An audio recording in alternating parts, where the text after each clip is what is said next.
नमस्कार दोस्तों, Yashwant Jaiswal YouTube channel में आप सभी का स्वागत है। तो इस वीडियो में हम बात करने वाले हैं नेगेटिव सेंटेंस की, यानी प्रेजेंट इंडेफिनिट टेंस में जो नेगेटिव सेंटेंस होंगे उसके बारे में हम बात करने वाले हैं। देखो, जो अफर्मेटिव है यानी प्रेजेंट इंडेफिनिट टेंस में जो अफर्मेटिव सेंटेंस थे यानी जो पॉजिटिव थे उसके बारे में हमने बात कर चुका था। अब सेंटेंस को प्रेजेंट इंडेफिनिट में है ये कैसे पहचाना जाए, आपको हिंदी में क्या क्या उसके रूल है, क्या क्या नियम है, ता है, ती है, तू है, ऐसे करके जो कुछ मैंने आपको बताया था कैसे पहचानेंगे, ये सारी चीज़ें मैंने आपको पिछले वीडियो में मैं बता चुका हूँ। अब इस वीडियो में हम उन्हीं सेंटेंस को देखेंगे कि नेगेटिव कैसे किया जाए। ये सारी चीज़ें जो है I teach English, she sings a song, you know him और हर, ममता कुक्स फूड, ये सारी चीज़ें हमने उस वीडियो में देखा था ये सेंटेंस। अब इन्हीं सेंटेंस को हम नेगेटिव करेंगे। अब कैसे करेंगे उसके लिए देखिए क्या नियम है।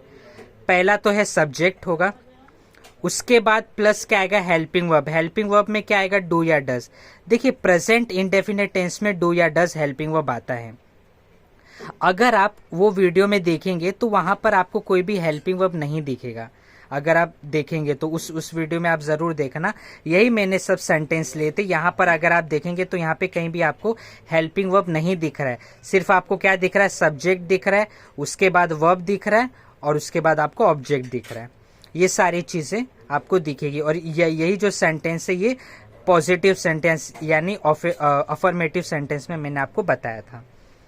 अब हम देखेंगे कि इन सेंटेंसों को जब नेगेटिव बनाएंगे तो सब्जेक्ट होगा, हेल्पिंग वर्ब होगा। हेल्पिंग वर्ब क्या क्या होगा, डू या डज, दोनों में से एक होगा। अब डू किसके साथ लगेगा और डज किसके साथ लगेगा, ये सवाल आता है। तो देखिए जो डू होगा ना ये लगेगा प्लूरल के साथ। किसके साथ, प्लूरल।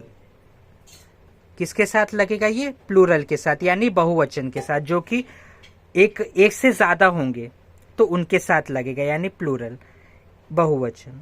डज किसके साथ लगेगा, थर्ड पर्सन सिंगुलर। किसके साथ लगेगा, थर्ड पर्सन सिंगुलर। यानी मैं सीधा लिखता हूं यहां पे सिंगुलर। ठीक है, क्या हो जाएगा, सिंगुलर यानी एक वचन के साथ लगेगा। तो डज किसके साथ लगेगा, एक वचन के साथ। डू किसके साथ लगेगा, बहुवचन के साथ यानी प्लूरल के साथ। अब ये डज भी किसके साथ लगेगा, थर्ड पर्सन सिंगुलर, जिसमें ही शी इट ऐसे आपको जो है पर्सन देखने मिलेंगे थर्ड पर्सन सिंगुलर में। अब हम लोग देखते हैं कि जो नियम है यानी रूल है उसमें सब्जेक्ट हो गया, हेल्पिंग वर्ब हो गया, उसके बाद आएगा नॉट, क्योंकि नेगेटिव कर रहे ना तो नेगेटिव के लिए नॉट होना जरूरी है। नॉट आएगा, फिर नॉट के बाद वर्ब का फर्स्ट फॉर्म आएगा यानी जो मेन वर्ब है उसका फर्स्ट फॉर्म, उसके बाद आएगा ऑब्जेक्ट। तो चलिए ये जो आपको नियम यानी रूल है इसी को हम यहाँ पे इम्प्लीमेंट करके देखते हैं। सबसे पहले क्या आएगा, सब्जेक्ट। तो मैंने सब्जेक्ट लिख दिया, यहाँ पे क्या है, आई। उसके बाद क्या है, हेल्पिंग वर्ब। अब देखो आई जो है क्या वो थर्ड पर्सन सिंगुलर है, तो इसका जवाब है नहीं। आई जो है वो थर्ड पर्सन सिंगुलर नहीं है, तो इसके लिए यहाँ पे क्या आएगा, डू आएगा। क्या आएगा, डू। तो आई डू, हेल्पिंग वर्ब हो गया, हेल्पिंग वर्ब डू आ गया। हेल्पिंग वर्ब के बाद क्या आएगा, नॉट। तो क्या आ जाएगा, डू के बाद नॉट, तो हो जाएगा आई डू नॉट। उसके बाद क्या आएगा, वर्ब का फर्स्ट फॉर्म। यहाँ पे क्या है, टीच। टीच क्या है, ये वर्ब का फर्स्ट फॉर्म ही है, तो इसके लिए हम इसे सेम टू सेम यहाँ पे लिख देंगे, आई डू नॉट टीच। उसके बाद क्या आएगा, वर्ब के फर्स्ट फॉर्म के बाद आएगा ऑब्जेक्ट, तो आएगा I do not teach English. तो इसका हिंदी में कैसा हो जाएगा कि मैं अंग्रेजी नहीं पढ़ाता हूं। I do not teach English. इसको हिंदी में कैसे कहेंगे, इसका जो है हिंदी कैसा हो जाएगा कि मैं अंग्रेजी नहीं पढ़ाता हूं। ठीक है, ये हो जाएगा इसका हिंदी में मतलब। अब देखते हैं हम दूसरा सेंटेंस।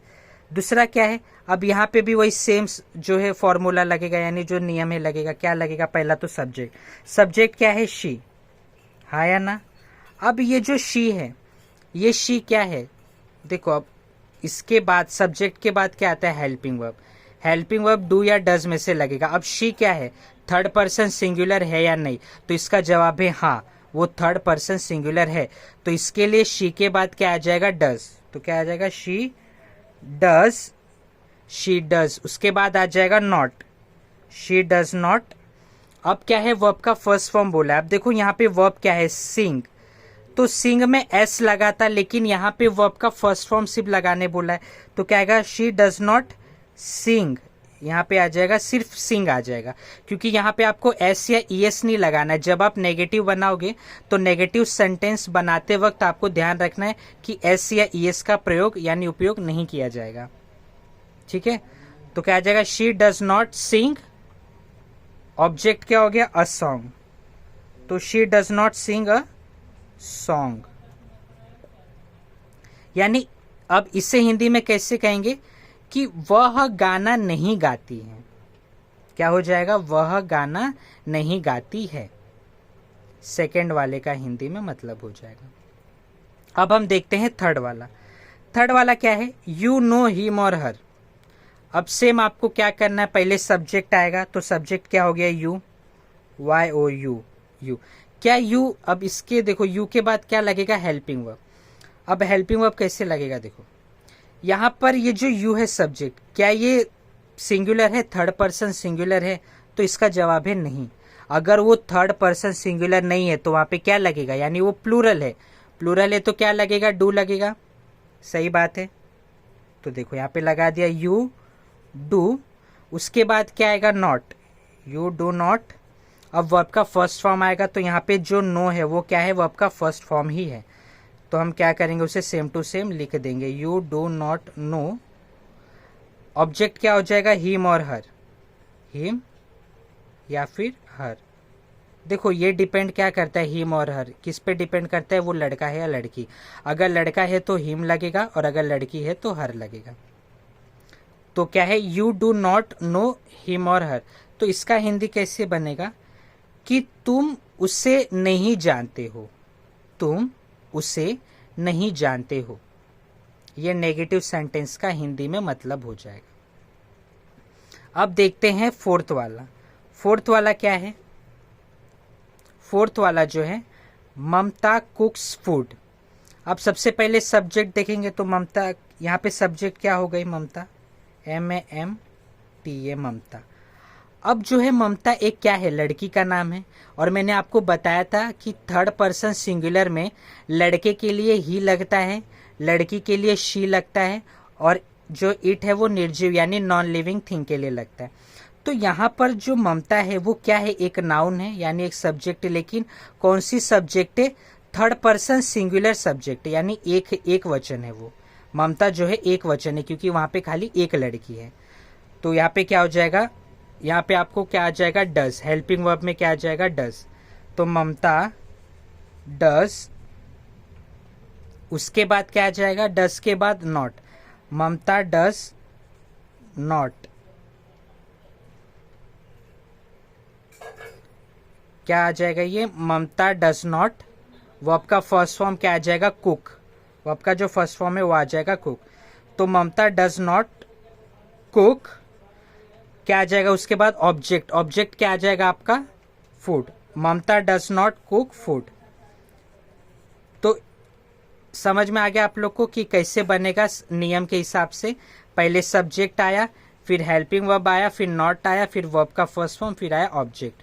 तो ममता डज नॉट कुक फूड, इसे हिंदी में कैसे कहेंगे, ममता खाना नहीं पकाती है। ममता खाना नहीं पकाती है, ये इसका हिंदी में मतलब हो जाएगा। ठीक है, तो इतना तो मुझे आशा है और मुझे उम्मीद है कि आपको ये जो मैंने अभी बताया ये समझ में आया होगा। जो भी नेगेटिव सेंटेंस है वो आपको समझ में आए होंगे। तो अगर आपको ये वीडियो पसंद आया हो और ये सारी चीज़ें समझ में आई हो तो प्लीज़ इसे लाइक कर दें, और ज़्यादा से ज़्यादा हुआ तो इसे शेयर भी करें। और अगर आपको और ये जानकारी बहुत अच्छी लगती है तो अपने जो आपके दोस्त यार हैं उन्हें भी शेयर कर सकते हैं।